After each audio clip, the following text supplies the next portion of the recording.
Hello साथीहरु guys welcome back to our mini vlog. I hope एकदमै सन्चै छु। तपाईँहरु पनि एकदमै सन्चै हुनुहुन्छ होला। म आज चाहिँ जङ्गलतिर आएको छु। जङ्गलतिर यसो निङ्गो टिप्न आएको। अब एकदम हामी निङ्गो टिप्न आएको। कता छ म निङ्गो टिप्दैछु अब गाइज। निङ्गो यस्तो घाम लागिरहेछ तर गाइस डर न निङ्गो एउटै छैन क्या। निङ्गो टिप्न आएको निङ्गो टिप्न आएको गाइस। बल एउटा टिपे दुईटा तिनटा गाइस।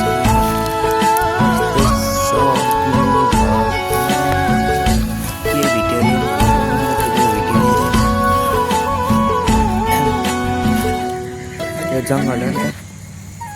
यो जङ्गल जस्तो ठुलो छ न, सानो छ यसो निङ्गो टिप्ने ठाउँ। यता बोटो यस्तो चोक छ न, निङ्गो टिप्दैछु म। हामी दुईजना आएको छौँ बाबा र म। अब निङ्गो टिप भेट्यो गाइस होइन।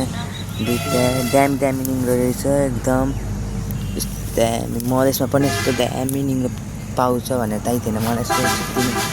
फर्स्ट टाइममा आएको क्या म निङ्गो टिप्नको होइन। निङ्गो टिप्न फर्स्ट टाइम आएको ए होइन। यति टिपिसकेँ मैले, कति यति टिपिसकेँ। घाम लागेर केही देखेको छैन। यति टिपिसकेँ गाइस। चल हामीले त यति निङ्गो टिपिसक्यौँ गाइस। अब हाम्रो बाबा छोराको कति हुन्छ अब मिसाएर यसो होइन। यसो जङ्गलतिर आइरहेको छु निङ्गो टिप्नु। क्यामेरा समाउनु कि निङ्गो टिप्नु भइरहेको छ मलाई। यस्तो निङ्गो छ, जता हेर्छु निङ्गो छ। घाँसे चाहिँ पातले पातले निङ्गो टिपेर ठिक्कको मसिनो मिठो चट्ट भुटेर खाना नै कति मुठ हुँदो रहेछ। 2 मुठा भए पुगिहाल्छ नि हामीलाई गाइस छैन।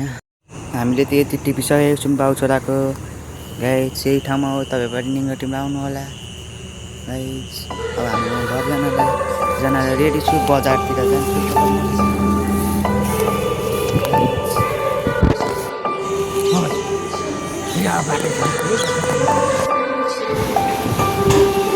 के गाइस निङ्गो कति खालको रहेछ निङ्गो हेर्छु।